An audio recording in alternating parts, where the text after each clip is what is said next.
welcome to my channel. In today's video, I'm super excited to share with all of you part 2 of my end of year favorites for 2021. So if you guys haven't checked out part 1, definitely check out that video to see my favorite base products of the year. So I talk about my favorite foundations, skin tints, and powders. In today's video though, we'll be focusing on cheek products, so bronzer, blush, and highlight. And if you guys have been watching my channel for a while, you know that this year I tried out a lot of new bronzers, blushes, and highlights. So if you're interested in seeing which ones ended up being my favorite for the year, then just stick around. So definitely my most used bronzer of the year was this Marc Jacobs Omega Bronze in the shade Tantalize. So I'm not going to talk a ton about this bronzer today because Marc Jacobs is taking a hiatus, it seems, from their beauty brand. So they winded down their makeup brand, and right now pretty much all their products are sold out. I do think they are planning to relaunch the brand at some point. So hopefully when they do, they will bring back this product because I love it so much. But basically to me, this is the perfect Goldilocks bronzer. The tone of it is really neutral on my skin tone. It's not too warm, it's not too cool. And the texture of it is kind of like a mix between a gel and a powder. So it's definitely overall a powder formula. But I find that because it has that slight gel-like consistency, there's basically no kick up in the pan. It's super smooth to apply. And so it's just a really lovely, very reliable bronzer that goes with any sort of look on any sort of day. Another bronzer I've been absolutely in love with is this bronzer over here from the Charlotte Tilbury Instant Look of Love in a palette. And I know, it's funny that 2 of my year-end favorite products are from this sort of limited edition compact, but I just love the color of this bronzer so much. So last year, the Charlotte Tilbury Airbrush bronzer in the large size was one of my favorites of the year. But I do find that that bronzer is a little bit orangey on me. And so what I love about this bronzer in this compact is it's that same gorgeous airbrush bronzer formula from Charlotte. But this shade is just a little bit more neutral, a little bit less orangey, has more of a reddish undertone to it. And so I find this to be highly flattering on my skin tone. Another bronzer that really impressed me this year is the Chantecaille Bronzer in the shade Goa. And this is actually what I have all over my face today. So this is a lovely bronzer on days when I'm going for a slightly cooler toned bronzy look. So I don't really want that kind of summer tan bronze look, and I'm going more for a slightly contoured look. So this has a bit of a cooler undertone to it, a slight plumminess in the undertone. But what I love so much about this product is the formulation. So as you can probably tell, it's in this gorgeous baked gelée formula, and it makes the product very buildable. So I personally don't believe that there are any universal face products. I think it's so dependent on your skin tone. But I will say that this formulation does make it very versatile across a wide variety of skin tones, simply because you can really easily blend this out and sheer it out if you are on the fairer side, whereas you can also really build it up easily if you have a deeper complexion. And so I've been really impressed with this formula, and as someone whose skin tone tends to change a lot as the course of the year goes, I really appreciate that this is a bronzer I feel like I can wear year-round. So the final bronzer that I've been really loving this year is this Victoria Beckham Matte Bronzing Brick, and I have this in the shade 3. So this was a real surprise favorite for me because this was the first product that I picked up from Victoria Beckham Beauty. I had not really had this brand very much on my radar until Charlotte Holdcroft talked about how she loved this bronzer and it was one of her favorites for the year. And so I thought I would pick it up, and I have been loving it ever since. So this is quite a different formulation than the other bronzers that I've talked about in that this is a really matte powder. You can probably actually see based on the kick up in the pan that this is really powdery.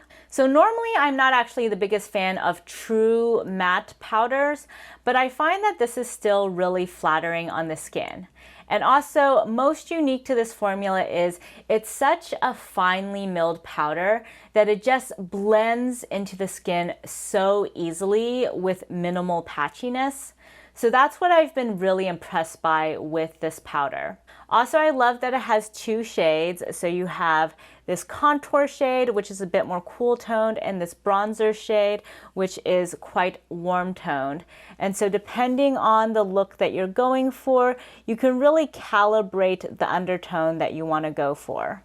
I would say the only thing I'm not 100% in love with this product is I do feel like the bronzer is a little bit more warm toned and orangey than what I would personally prefer.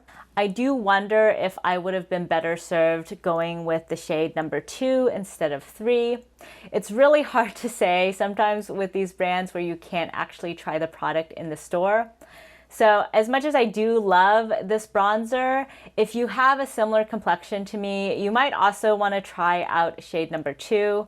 I haven't tried it myself, so I can't say how exactly it'll work, but I definitely really love this formulation and find that it's one of the easiest to use bronzers. And I think this matte formula also just makes it really versatile because if you want some additional sheen, you could of course go in with a more shimmery blush or highlight, but you can also keep it very matte. So moving along from bronzer, let's talk about blush. And 2021 was a big year of blush for me. I feel like so many brands came out with new blush formulas, and so it was pretty hard to narrow this down to my favorites. But a clear winner for me in the blush category was definitely the Pat McGrath Divine Blush launch. So I went a little bit overboard with this launch. I have tried all of the shades other than Nymphette and Cherish, and I have just really fallen in love with this formula. In fact, this blush over here, Desert Orchid, is my current overall favorite blush. This is just the perfect blush for so many different occasions. If you are doing a very natural, everyday look, this provides a really great nude flush. If you're doing a really colorful eye look and you don't want your cheeks to distract from it, this is also a really great blush to try out. It looks really warm in pan, but it doesn't come across at all orangey on the skin. I find that it has a perfect mix of rosiness and bronziness, such that it looks really flattering on the skin. As you can probably see from that swatch, it has a lot more of a pinky rose quality than what you might assume. So it gives just a really beautiful neutral flush. I also really love the demi matte formulation that she came out with. This is the shade Fleurtatious, which is also just an excellent everyday shade. I was a little worried whether this would show up on my skin tone, but I do find that with her blushes, you can both really easily sheer them out and also build them up. So they're a really flexible formula. And what I love so much about these blushes is that they manage to be a little bit blurring on the skin. Even the shimmer blushes, which have a decent amount of shine to them, still do not emphasize texture that much, which is really impressive for a shimmer blush formula. Basically, when you apply the blushes, it's almost as if you're also applying an additional layer of setting powder. So it has that sort of blurring effect while adding pigment and some shine. The demi matte formula is also the perfect mix of having a really natural finish that doesn't look too matte while not having any sort of glittery, shimmery particles in it. And so I would highly recommend Pat McGrath's Divine Blushes. And if you are looking for a good deal and don't care too much about packaging, I do think these little holiday edition sets that she came out with are an excellent way to try out a bunch of her formulas. I have here the Amber Allure Trio, which has a couple of her deeper blush shades, but I would also highly recommend the Galactic Sun one because that has Desert Orchid and Divine Rose, which are two of my all-time favorite blushes. So I can't say enough good things about this launch. I mean, I know I am a huge Pat McGrath fan and am probably a little bit biased in that regard, but this launch really blew my socks off, even though I picked up so many new blush formulas this year. So moving right along, the other blush formula I've been madly in love with this year is quite a surprise favorite. So I have here 3 of the 4 Patrick Ta Monochrome Moment Velvet blushes. So I feel like no one on YouTube talks about these blushes. I feel like I'm the only person who fell in love with this. Everyone talks about the powder cream duos from Patrick Ta. But for me personally, as someone who's not a huge cream blush fan, I absolutely love these powder blushes. This is my favorite matte blush formula. It is so flattering on the skin. It doesn't look dry at all. It has a really beautiful blurring effect. This shade, She's Seductive, is actually what I have on my cheeks today. Especially on days when I do want to go in with a brighter highlight, I find going in with one of these blushes is perfect for setting that up. And this shade in particular is definitely one of my most used blush shades of the year. I find that this is perfect if you want your cheeks to look overall pretty neutral, but still have a healthy flush to them. This shade also has a hint of plummy mauve in it, so if you're doing a cooler toned look, this is a really great blush shade to pair with that. I feel like in pan this looks a little bit pinkish, but I think as you can see on the face, it just blends really seamlessly into the bronzer. It gives a very slight hint of pink flush, but overall just looks really natural and allows the rest of your makeup to really shine. And for me personally, I usually like the attention more on the eye area. So shades like these over here have just been my go-to blushes. So the final blush favorite I wanted to talk about is this NARS Orgasm on the Beach palette. So this was a summer release from them and comes with these 6 baked gelée formulas that include both blushes and highlights. And this product has been discontinued, so I'm not going to talk a ton about this since you guys unfortunately can't pick it up anymore. But I have really loved this palette. The Baked Gelée formula is just so easy to use. You can build up really light layers to have a really sheer look, but you can also get really good pigmentation if you keep packing the blush on. Even as you layer it up, it looks really seamless on the skin. And in particular, my favorite blush in this compact has been this one over here. In pan, it almost looks like a contour shade or a bronzer, but on the skin, it is a really beautiful blush. It's sort of more plummy, I would say, on the skin. More plummy and caramel than it looks in pan. So it actually is quite similar to She's Seductive from Patrick Ta, just a little bit more pigmented and a little bit more of a brown undertone to it. But I find that even though this looks kind of intimidating in pan, if you use a sheer layer of this blush, it's a really perfect, professional, everyday blush look. So for me, if I'm doing a really natural makeup look and I just want a little bit of shading on my cheeks that provides a little bit more color and vitality to my look, then this is a really great blush to dig into. I do also like these other ones over here. They are perfect if you're going for more of a fun, summery look, but this one is definitely my most used. So the last category of favorite face products is highlighters. And I'm a little bit embarrassed to admit that 3 of the 4 highlighter formulas that I loved the most this year came from Pat McGrath.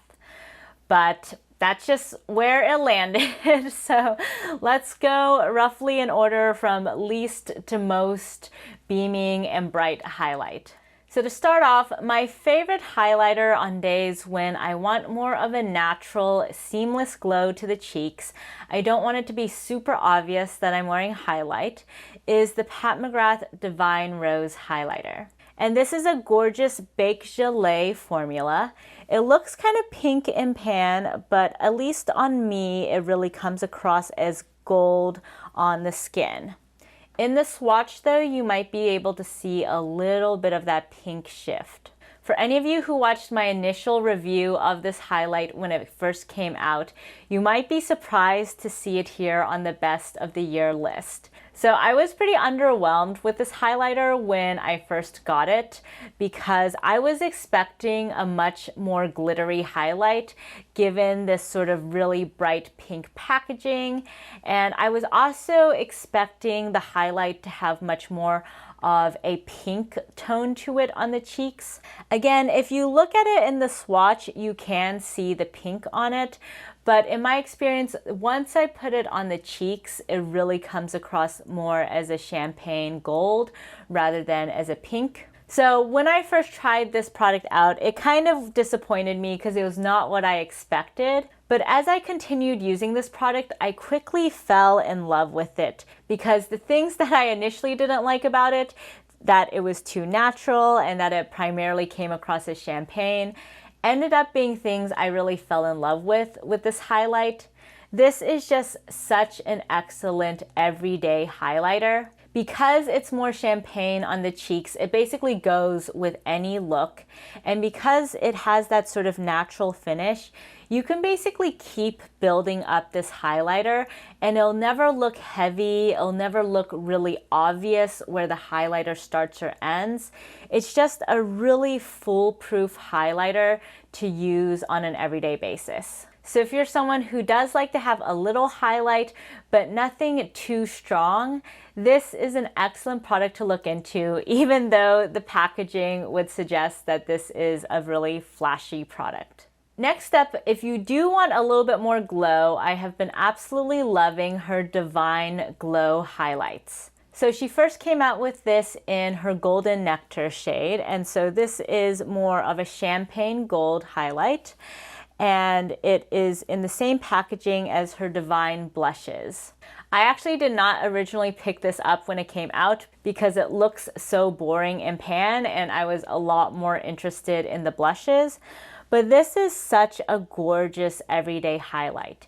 It has a little bit more shine to it than the Divine Rose highlight does, but it's such a seamless formula that it provides a really nice high shine, but still remarkably natural looking highlight to the skin. Also, if you like more of a peachy toned highlight rather than a gold, the one that comes in the Amber Allure trio is really, really beautiful for a less golden sheen. These are basically the perfect everyday glam highlights. So if you are doing a full face of makeup and you want a highlight that's gonna go with pretty much any look that you do, these are really beautiful and they have such a gorgeous shine while not covering up your blush and not providing any weird cast on the skin.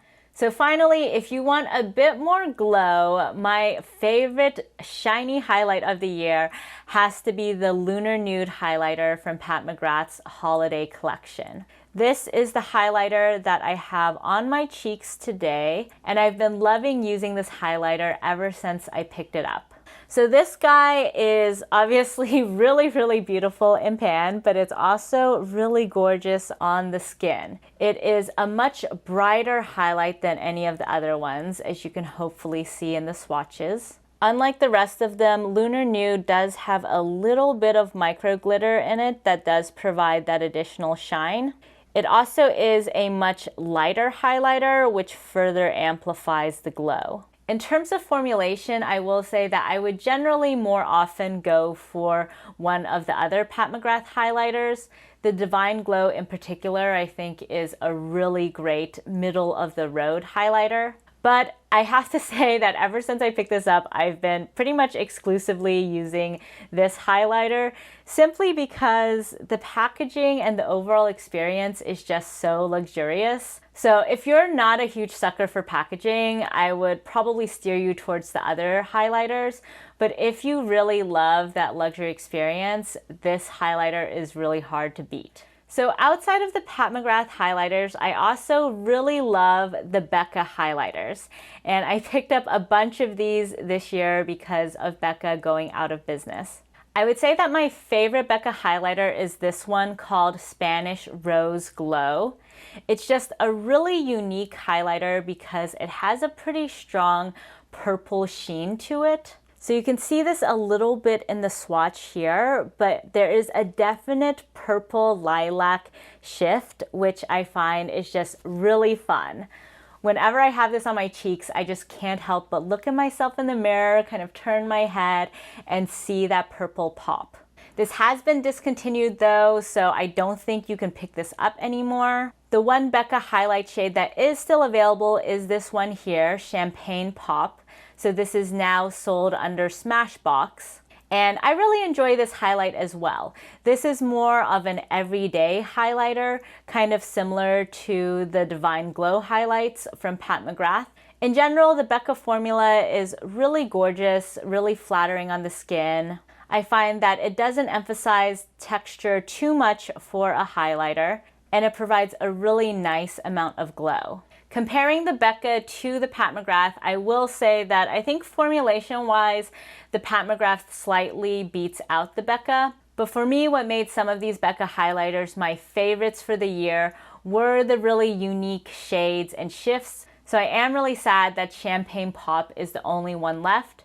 If you are able to find somewhere on eBay or at any other retailer some of the more interesting shades though, I would highly recommend checking them out. So that's it for today's video. I talked about a ton of products, but remarkably this is only part 1 of 3 for my best of 2021 makeup. So definitely stick around if you are interested in seeing what my favorite eyeshadows and lip products were. I would love to hear in the comments down below what kinds of products you guys have been loving for 2021. Have you found any new favorites this year? But thank you all so much for joining me today, and if you like this video, please give it a thumbs up, and if you haven't already, please subscribe to my channel. Thank you all so much for joining me, and I'll catch you next time. Bye!